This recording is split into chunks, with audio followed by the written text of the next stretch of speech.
Hello friends, welcome to my YouTube मार्गदर्शन by Diksha. उम्मीद करती हूँ आप सभी स्वस्थ होंगे और अच्छे होंगे। तो आज की इस वीडियो में मैं आपके सामने जनरल जीएस से रिलेटेड कुछ महत्वपूर्ण प्रश्नों को लेकर आई हूँ। तो चलिए, जैसा कि इसके पहले की क्लास मैंने जब आपकी ली थी तो उसमें मैंने बहुत सारे ऐसे प्रश्न बताए थे जो आप कई बार देख चुके एग्जाम में पूछा है। तो ठीक उसी प्रकार मैंने आज जो प्रश्न लिए हैं, इसमें थोड़ी सी प्रश्न का जो लेवल है वो थोड़ा टफ पड़ेगा।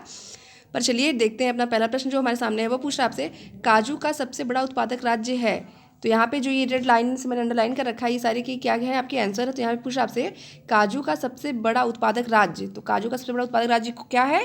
केरल। नेक्स्ट, ऑक्सीजन में हीमोग्लोबिन का कार्य ऑक्सीजन में हीमोग्लोबिन का कार्य किसके परिवहन के लिए है? तो ऑक्सीजन में हीमोग्लोबिन का जो कार्य है वो ऑक्सीजन के परिवहन के लिए है। नेक्स्ट प्रश्न आपसे पूछ रहा है, भारतीय संविधान के अनुच्छेद 40 में ग्राम सभा के गठन के निर्देश और राज्य सरकार को दिया गया है। तो अनुच्छेद 40 में क्या दिया गया है? तो ग्राम सभा के गठन के लिए बात की गई है। तो आपसे यहाँ पूछा जा रहा है कि 2 अक्टूबर 1959 ईस्वी को पंडित जवाहरलाल नेहरू ने क्या किया था? तो वह नागौर जिले से पंचायती राज की शुरुआत की थी। नेक्स्ट प्रश्न आपसे जो पूछ रहा है वह पूछ रहा है आपसे, वो आपको बताया जा रहा है कि लोकसभा की सचिवालय भारतीय संविधान के किस अनुच्छेद के तहत गठित होती है? तो वह होती है अनुच्छेद 98 के तहत। लोकसभा सचिवालय के अधीन कार्य करता है। लोकसभा सचिवालय किसके अधीन कार्य करता है? तो लोकसभा अध्यक्ष के अधीन। नेक्स्ट, मोडेम के द्वारा कंप्यूटरों को लाइनों का प्रयोग करके डाटा अंतरित करने की अनुमति देता है। किस कंप्यूटर को कौन से लाइनों का प्रयोग करके डाटा अंतरित करने की अनुमति देता है? तो टेलीफोन लाइनों का। चमगादड़ उड़ सकने वाला एकमात्र क्या है? चमगादड़ उड़ सकने वाला एकमात्र क्या है? तो वह एकमात्र क्या है? स्तनधारी। नेक्स्ट आपसे पूछ रहा है, विश्व बैंक का मुख्यालय। विश्व बैंक के मुख्यालय की बात करें तो वह आपका क्या है? Washington DC. नेक्स्ट आपसे यहाँ पे पूछ रहा है, यहाँ पे ये कर लीजिए, निष्कृष्ट मुद्रा श्रेष्ठ मुद्रा को संचालित से हटा देती है। कौन से नियम के द्वारा निष्कृष्ट मुद्रा या खराब मुद्रा को अच्छी मुद्राओं से अलग करने की जो प्रक्रिया होती है किसके द्वारा की जाती है? तो वह ग्रेशर के नियम के द्वारा की जाती है। नेक्स्ट, उज्जैन का प्राचीन नाम क्या है? उज्जैन का प्राचीन नाम क्या है? तो उज्जैन पहले बताइए आप लोग किस नदी के तट पर बसा हुआ है? तो वह क्षिप्रा नदी के तट पर बसा हुआ है। तो उज्जैन का प्राचीन नाम अगर आपसे पूछे तो वह क्या है? अवंतिका है। नेक्स्ट, 1 रुपये का सिक्का छोड़कर सभी नोट को, 1 रुपये का जो सिक्का होता है वो किसके द्वारा जारी किया, वो किसके द्वारा बनाया जाता है? तो वह भारत सरकार की वित्त मंत्रालय के द्वारा बनाया जाता है। तो यहाँ पूछ रहा है कि 1 रुपये के सिक्के को छोड़कर जो सभी नोट बनते हैं, जिनकी छपाई होती है, वो कहाँ पे होती है? तो आरबीआई के द्वारा होती है। आरबीआई का मुख्यालय कहाँ पर है? मुंबई में है। नेक्स्ट, भारत में राज्यों की विधानसभाओं में चुनाव वयस्क मताधिकार के आधार पर होते हैं। तो भारत में लोकसभा और राज्यसभा विधानसभाओं का जो होता है, सदस्यों का जो चुनाव होता है वह प्रत्यक्ष मताधिकार मतलब जनता के द्वारा होता है। नेक्स्ट, भारत में वयस्क मताधिकार का वर्णन अनुच्छेद में किया गया है। भारत में वयस्क मताधिकार का जो वर्णन है वह किस में किया गया? अनुच्छेद 326 में। वयस्क मताधिकार से संबंधित का मतलब होता है कि 18 वर्ष की आयु के सभी युवक युवतियाँ जो होते हैं वह मतदान प्रक्रिया में भाग ले सकते हैं। नेक्स्ट आपसे पूछ रहा है, मिस्र के राष्ट्रपति कर्नल नासिर ने स्वेज नहर का राष्ट्रीयकरण कब किया था? स्वेज नहर का राष्ट्रीयकरण कब किया था? स्वेज नहर जो होती है वह लाल सागर तथा भूमध्य सागर को जोड़ने का कार्य करती है। तो इसका जो राष्ट्रीयकरण हुआ था वह हुआ था सन 1956 में। नेक्स्ट, खैबर दर्रा अफगानिस्तान और किसको जोड़ता है? खैबर दर्रा अफगानिस्तान और पाकिस्तान को जोड़ने वाला दर्रा खैबर दर्रा है। नेक्स्ट, ऑस्कर पुरस्कार विश्व की किस जगह की सर्वश्रेष्ठ पुरस्कार है? ऑस्कर जो होता है वह जो सर्वश्रेष्ठ फिल्मों के लिए पुरस्कार प्रदान किया था, तो ये किससे संबंधित है? या फिल्म जगत से संबंधित है। आपसे यहाँ पूछ रहा है, झंडा समिति के अध्यक्ष कौन थे आपके? जेपी कृपलानी। नेक्स्ट आपसे पूछ रहा है, प्रारूप समिति के अध्यक्ष कौन थे? डॉक्टर भीमराव अंबेडकर। प्रारूप समिति के अध्यक्ष कौन थे? डॉक्टर भीमराव अंबेडकर। नेक्स्ट, भारत का संघ और राज्य सरकारों के लिए मुख्य लेखाकार तथा लेखा परीक्षक के रूप में कौन काम करता है? भारत सरकार के संघ तथा राज्य सरकार के मुख्य लेखाकार तथा लेखा परीक्षक के रूप में कौन काम करता है? तो कौन करता है? नियंत्रक महालेखा परीक्षक। नेक्स्ट आपसे पूछा, सरकारी धन का रखवाला कहा जाता है। कैग को सरकारी धन का रखवाला कहा जाता है। हृदय का भार जो होता है वह लगभग कितना होता है? तो मनुष्य का जो हृदय का भार होता है वो लगभग 300 ग्राम होता है। नेक्स्ट आपसे जो पूछ रहा है वह आपसे पूछ रहा है जिम कॉर्बेट नेशनल पार्क की स्थापना कब हुई थी? तो जिम कॉर्बेट नेशनल पार्क की स्थापना कब हुई थी? जिम कॉर्बेट नेशनल पार्क की स्थापना पहले बताइए अब कहाँ पे हुई है? तो जिम कॉर्बेट नेशनल पार्क की जो स्थापना है वह कहाँ पे हुई है? उत्तराखंड के चमोली ज़िले में हुई है। और आपसे यहाँ पे पूछ रहा है वो किस सन में हुई है? तो किस सन में हुई है? तो उसकी बात अगर करें तो सन 1935। आपसे पूछ रहा है वायुमंडल की परतों में कौन सा सात मंडल तथा आदर्श मंडल, सात नहीं या शांत मंडल होगा, शांत मंडल तथा आदर्श मंडल के नाम से किसे जाना जाता है? शांत मंडल और आदर्श मंडल के नाम से जाता है समताप मंडल को, क्योंकि समताप मंडल जो होता है उसका जो निचला स्तर होता है वहाँ पे जो है वायु उड़ान के लिए वो आदर्श स्थल माना जाता है। और जो उसके समताप मंडल से पहले जो क्षोभ मंडल होता है उसमें मौसम समय जितनी घटनाएं होती हैं वो सारी की सारी घटित होती हैं। नेक्स्ट आपसे पूछ रहा है भारत का सबसे पुराना शेयर बाजार कहाँ पर है? भारत का सबसे पुराना शेयर बाजार है कौन सा है? न्यूयॉर्क शेयर बाजार। नेक्स्ट मन्नार की खाड़ी दक्षिण पूर्व के मध्य है। मन्नार की खाड़ी कौन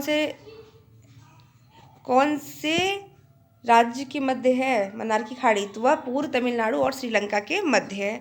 नेक्स्ट आपसे पूछ रहा है राइबोसोम की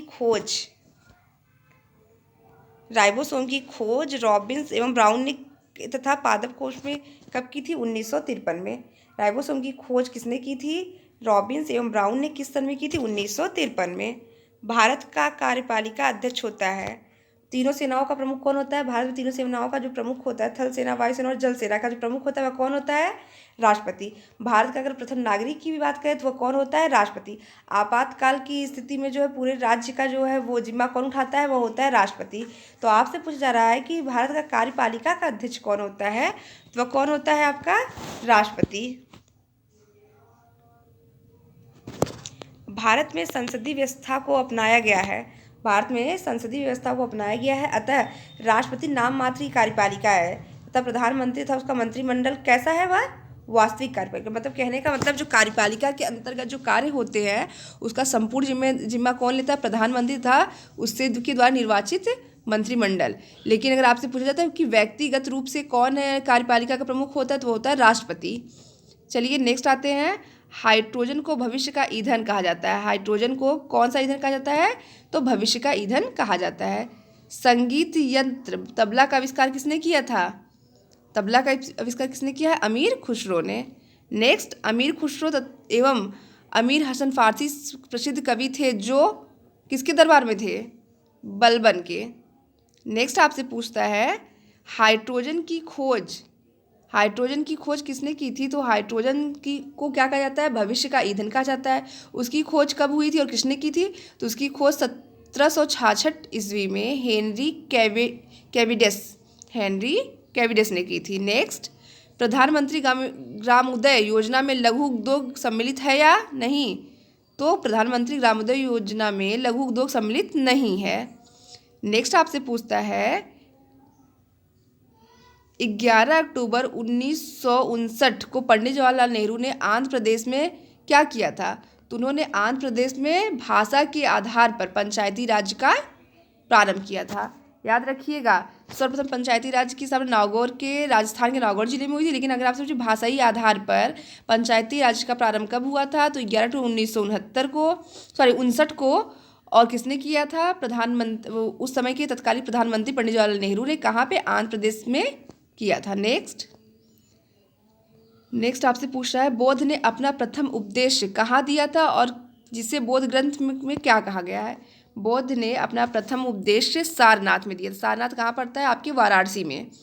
बौद्ध ने प्रथम उपदेश कहाँ दिया था? सारनाथ में दिया था और सारनाथ वाराणसी में है। और इसे बौद्ध ग्रंथों में क्या कहा गया है? तो इसको बौद्ध ग्रंथों में क्या गया है? धर्मचक्र प्रवर्तन। नेक्स्ट प्रश्न आपसे पूछ रहा है भुवनेश्वर एवं पुरी शैली में निर्मित है। कौन शैली में निर्मित है? तो मंदिर नागर शैली में। नेक्स्ट कृषि एवं ग्रामीण विकास क्रियाओं को सभी प्रकार की साख आवश्यकताओं की पूर्ति करने के लिए एकमात्र संस्था कौन सी है? कृषि और ग्रामीण विकास की प्रक्रिया के लिए जो एक आवश्यक संस्था है वह कौन सी है? तो है नबार्ड। कौन सी है? नबार्ड। नेक्स्ट पुर्तगालियों ने अपना पहली व्यापारिक कोठी कहाँ खोली थी? तो कोच्चिन में खोली थी। नेक्स्ट, मोहम्मद बिन तुगलक को स्वप्नप्रिय, पागल एवं और क्या कहा जाता था? रक्त पिपासु, मतलब रक्त पीने की इच्छा रखने वाला। नेक्स्ट, बौद्धों के रामायण को क्या कहा जाता है? पहले बताइए आपकी रामायण की रचना किसने की है? तो रामायण की रचना आपके जो है वाल्मीकि ने की है। तो महाभारत की रचना अगर आपसे पूछता है तो महर्षि वेद व्यास ने। तो बौद्धों के रामायण को क्या कहा जाता है? तो बुद्ध चरित्र। बुद्ध चरित्र की रचना किसने की थी? बाण भट्ट ने। नेक्स्ट, ऑक्सीजन गैस की सर्वप्रथम स्वीडन के किस वैज्ञानिक ने की थी? ऑक्सीजन गैस की सर्वप्रथम जो खोज थी या उसका नाम किसने किया था? स्वीडन के प्रिस्टलेन। स्वीडन के प्रिस्टलेन नामक वैज्ञानिक ने कब किया था? 1772 ईस्वी में।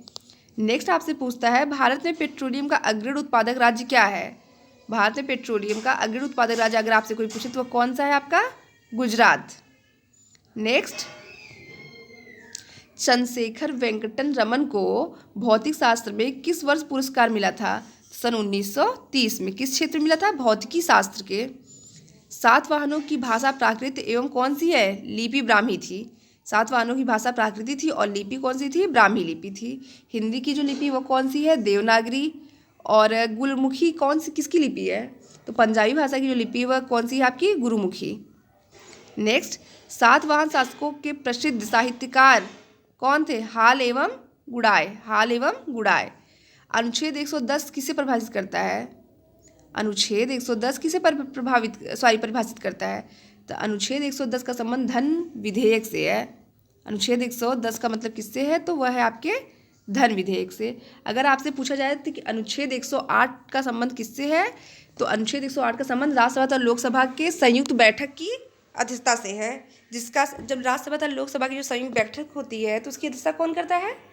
तो उसकी अध्यक्षता अगर आपसे कोई पूछे तो वो कौन करता है? लोकसभा का अध्यक्ष। और जो संयुक्त बैठक होती है लोकसभा राज्यसभा की वो किसके द्वारा आहूत की जाती है, मतलब बुलाई जाती है? तो वो राष्ट्रपति के द्वारा बुलाई जाती है। नेक्स्ट,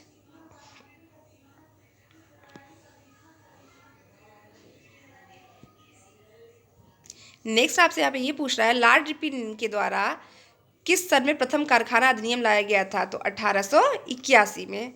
1881 में लॉर्ड रिपन के द्वारा प्रथम कारखाना अधिनियम लाया गया था। नेक्स्ट आपसे पूछता है, संविधान में मंत्रिमंडल शब्द का एक ही बार प्रयोग हुआ है, वह किस अनुच्छेद में? संविधान में मंत्रिमंडल शब्द का जो एक बार प्रयोग किया गया है वो किस अनुच्छेद में बताया गया है? अनुच्छेद 356 में। नेक्स्ट प्रश्न आपसे पूछ रहा है, अगर कोई वित्त विधेयक लोकसभा द्वारा स्वीकृत हो जाए तो राज्यसभा इस पे अधिक से अधिक कितने दिन रोक लगा सकती है? मतलब कि आपका कहने का मतलब है कि यहाँ जो राज्यसभा है वो क्या होती है, किसी भी वो धन विधेयक जब पारित होता है तो उस पर क्या करती है? अपना बस सुझाव दे सकती है। लेकिन जो ये धन विधेयक जो पारित होता है ये मेन कहाँ से पारित होता है? तो ये लोकसभा से होती है। तो अगर राज्यसभा उसको पारित करे या ना करे, अगर लोकसभा के लोग में उसको पूर्ण बहुमत मिल जाता है तो वह विधेयक क्या होता है? पारित हो जाता है। तो अगर आप, लेकिन यहाँ आपसे जो प्रश्न पूछा जा रहा है वो आपसे ये पूछा जा रहा है कि अगर कोई वित्त विधेयक लोकसभा द्वारा स्वीकृत हो गई है तो राज्यसभा इसे कितने दिन तक अपने पास रख सकता है? तो यह मात्र 14 दिन तक अपने पास रख सकता है। 14 दिन के अंदर उसको जो है उस पर कोई ना कोई सुझाव देना होता है। अगर वह सुझाव नहीं भी देता है तो लोकसभा में अगर बहुमत प्राप्त हो जाता है तो वह विधेयक पारित हो जाता है। नेक्स्ट, नेता सुभाष चंद्र बोस के स्वाधीन भारत की सरकार की घोषणा कब की गई थी? स्वाधीन भारत सरकार की घोषणा कब की थी? 21 अक्टूबर 1943 में की थी। नेक्स्ट, शरीर में रुधिर की मात्रा शरीर के भार का कितना प्रतिशत होता है? तो जो शरीर की भाग का कितना प्रतिशत होता है? तो कुल 7%। नेक्स्ट, विश्व का सबसे अधिक फैला हुआ फूलदार पौधा चीनी कौन सा है? विस्टेरिया। कौन सा है? विस्टेरिया। नेक्स्ट, रिपब्लिक के लेखक कौन है? प्लेटो, सुकरात। रिपब्लिक का जो लेखक है, रिपब्लिक के लेखक कौन है? प्लेटो कौन है? सुकरात के शिष्य थे। नेक्स्ट, हमारे ध्वज के बीच